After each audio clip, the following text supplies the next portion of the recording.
Now here's the man that needs no introduction. Hey everybody, it's Jim here. Yeah, that's awesome. Hey everybody, it's Jim here. I've always wanted to do this. Hey everybody, it's Jim here. What's your connection to Parkinson's disease? Hey everybody, it's Jim here. Sorry, that's my foot. I'll do better next time. Hey everybody, welcome back to the Spinning Wheels Parkinson's Conversations with Jim here podcast. Before we begin, I'd like to remind everybody that the podcast is brought to you in part by PDT, the healing power of tea applied to Parkinson's. For more information, go to pdt.com. I'm Jim here from Ottawa, Ontario, joined by my friend Mike Loghrin back in Toronto, Ontario. Today's guest, I am so thankful and grateful that she has agreed to come onto the podcast with us. We met her briefly in Kindersley, Saskatchewan in person and a couple of times online. I'd like to welcome from Saskatoon, Saskatchewan, Jeannine Alain. Jeannine, thank you very much for coming on the podcast. You're welcome. Pleased to be here. So Jeannine, let's jump right into it. Tell us a little bit about your Parkinson's journey so far. Okay. I started out with Peter Pointer. If I'd put it in a certain position, it would start to waggle sideways. And I thought that's kind of weird. And it stayed off and on for a couple of years. And then I developed really, really tight shoulders. Like now I know it's rigidity, but I had real shoulder pain. But we were renovating the house and I thought, oh, it's the carpentry work. But then a couple other fingers joined the Peter Pointer and I thought, better get this looked after. So it was GP sent me to for shoulder physio first. And then when that didn't seem to help, then I saw a neurologist and he said, well, you came here for the tremor, but he said, you've got hallmark symptoms in anxiety and constipation, which I went, oh, wow. I didn't know anything about Parkinson's and it was quite traumatic. I was 56, so 8.5 years ago. And I thought, gee, this is pretty young. But I mean, once you get into the Parkinson's group, you know that that's not that young. I mean, a buddy was 48, another one 40. And I thought, gee, I still had young kids at home when I was 40. So suck it up, buttercup, and get on with it. Pretty soon, within 6 weeks or so, I was at the Parkinson's exercise program here in Saskatoon. And I went to my first support group meeting within 2 months, I would say. So you have to settle down a little bit. You look into it a little bit and you know you're not going to die tomorrow. You'd find out that the more proactive you are and looking after yourself, the better off you are. I've done fairly well, I would say. I would agree. I just met you briefly, but I think you're doing amazing. Tell me a little bit more about the exercise program in Saskatoon.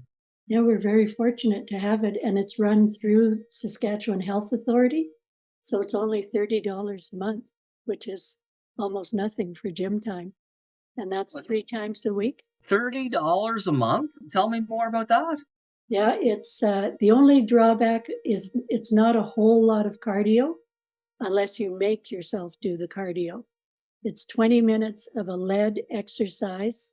So it's mats Mondays, and that's when we do core exercise work.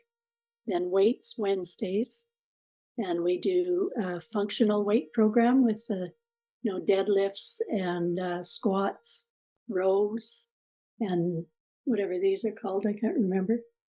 With weights. Painful. Painful. It used to be for my shoulders. Yes, those are the 4 main exercises to be able to keep getting off a chair, out of bed, off the toilet, and some strength too. We do that on Wednesdays, and then it's Fun Fridays, which mostly not fun. I mean, it's kind of fun, but we just don't know what they're going to do. You might be working with urban poles or tubing, doing certain walking things. So it's always good for us. But the cardio, you have to force yourself to do heavy walking, fast walking on the track, or there are rowing machines, new step machines, ellipticals. So I don't know what you're like, but I need to be in a group to be motivated. I know I should do things on my own, but I'm not very good at it. So we're very fortunate to have that in the city. I think it's really important that we're able to push ourselves. How many people are, on average, normally in a class with you? Well, we have two different groups. We're at 12 to 15 in the two groups. I've been doing it for 8 years now. I also belong to the Parkinson's Wellness Program in Victoria, because we used to live in Victoria and I spend every February out there. So I do 3 times a week with them as well. And they're big on cardio. Their Rock Steady Boxing has lots of cardio, their fitness class. And I also do the singing class with them. Singing is good for us because it keeps our throat and swallowing muscles in shape. So it's a good thing. And then I also do walking as fast as I can for 4 blocks and then regular for 2. And I repeat that 5 times. It's about 3.5 kilometers or so. But that makes you huff and puff. So Dr. Blom, totally. You know Boss Blom in the Netherlands? Yes. Yeah, he's the one who says you've got to huff and puff. You can't just take it easy when you're exercising. And the province of Saskatchewan has 3 times a week exercise classes. What else do you do to, try to build community and live as best you can with Parkinson's? Well, the support group, I'm chair of the support group, so that's one big thing. But mostly is that I've never tried to hide my Parkinson's, and I've always talked to people who don't have Parkinson's about it. I mention symptoms. I try to, it's not teach, but let people know more and more of us are going to be diagnosed with this disease. I don't want them to be so scared of it as I was. If you know that you can live with it and you can live pretty well with it for quite a few years. My pet phrase is it's getting harder to ignore each year, but you can definitely keep on living. I'd like to know a little bit more about the support group that you chair.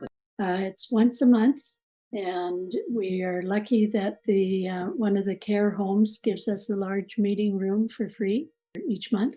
And we meet every month except July. We take a little break in July. Last night we had 40 people out.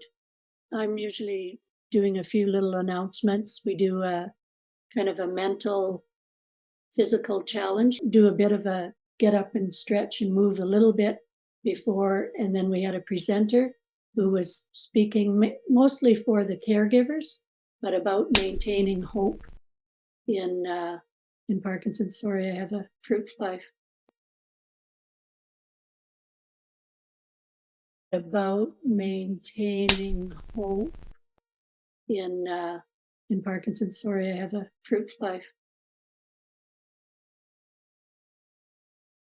You get 40 people out to a group? Generally, it's 30 or 40 people.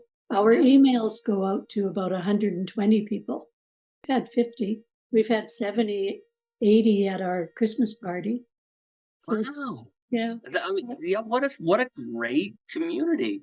Yeah. I'm going to tell you that Saskatchewan is one of my favorite provinces. When we were coming through on the Spinning Wheels tour last year, British Columbia was great. It had the views in the mountains. Alberta was very good as well. We met some really nice people, but there was something about Saskatchewan. And here's the ever popular segment, Jim's Spinning Wheels Tour Flashback. And it really was in Kindersley. Drove 2 hours to see us.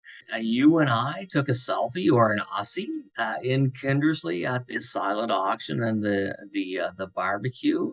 And I know that community is important for people with Parkinson's, but also that the community in Saskatchewan seems to be just as important, Parkinson's or not. How do you think it's different for women to experience Parkinson's as opposed to men, or is there a difference? Well, one of the big differences, certainly I was post-menopausal. I don't know the differences for women before them. We still look after the house pretty much. We still are doing the laundry and most of the cooking in most households. That would be quite a difference, I think, if you didn't have to get that meal on the table every day, would make a difference, I think, for me. Those sorts of things are, my husband is a great caregiver. He still looks after the cars and the outdoors, really well. But being the one who does those sorts of things, I love it when a meal will last for another night or two. When you started off 8 years ago, what's the difference between where you thought you would be 8 years into it and where you actually are 8 years into it? I thought I would be in far worse shape. I really did. Yeah. I knew Michael J. Fox was doing well, but he was an outlier. And I knew one man from my hometown who went fairly quickly. So that was my touchstone. I didn't really have an idea, but I thought it would be a far shorter journey. The gravity of the symptom is more on the non-motor side than the motor side. But I'm doing way better than I thought I would. Lots of my symptoms with Parkinson's are the non-motor things. And I deal with anxiety a lot. And we've been talking, and I know that that's one of the things with you. I've been a nervous Nelly all my life. So to find out I was on an anti-anxiety dose, low dose, before I was diagnosed with Parkinson's. And I had tried to go off of it. And the neurologist said, don't try to go off of it. I would have been prescribing it in the next little while here. So just keep on with it. So anxiety kind of fit the picture. I didn't know it was part of Parkinson's, but it fit. How has your definition of Parkinson's expanded by being part of it? Well, it's almost night and day from what I thought of Parkinson's before. We have to buy into this idea that you can do something to slow down your Parkinson's. It's a tough job if you have to force yourself to be sociable and force yourself to exercise, because I exercise way more since I was diagnosed than I did before. What benefits do you see from people who have who show up just a couple of times? What do you see they get from the support group? Well, it's so good to be with people who know what you're talking about. One fellow says, yeah, we all speak the same language. You don't have to go into great detail because half of them are feeling the same thing that you're feeling, at least some of those symptoms. But it's that feeling that you're not alone. Every support group is that way. You're not alone in this journey. It's going to be difficult at the end, but it's normal. We understand what it's going to be, and we're here to help you through it. Hey, everybody. We here at the Spinning Wheels Parkinson's Conversation with Jim here podcast would really like to thank Jeannine Alain from Saskatoon, Saskatchewan for coming on today's podcast. You know what, Jeannine, we met briefly in Kindersley, Saskatchewan last year. She drove 2 hours to see us. This is best she can. She's got a very positive attitude, but more than that, she's actually involved in her community, right? She runs the support group in Saskatoon. I think Jeannine is an excellent example of living as best you can with Parkinson's, having a very positive attitude, but being realistic about what Parkinson's disease actually is. So I'm very grateful Jeannine came on to today's podcast. And we hope that you liked it too. Until next time, and there definitely will be a next time, right? Keep doing what you're doing. Thanks, everybody. We would really appreciate it if you would share this podcast with just one other person, right? Just one. Say, hey, check out this episode or check out this podcast. We would sincerely appreciate that. His first comments was, it tastes awful. And, that maybe that works for cough syrup, but it shouldn't be the case for tea. So PDT tastes nice.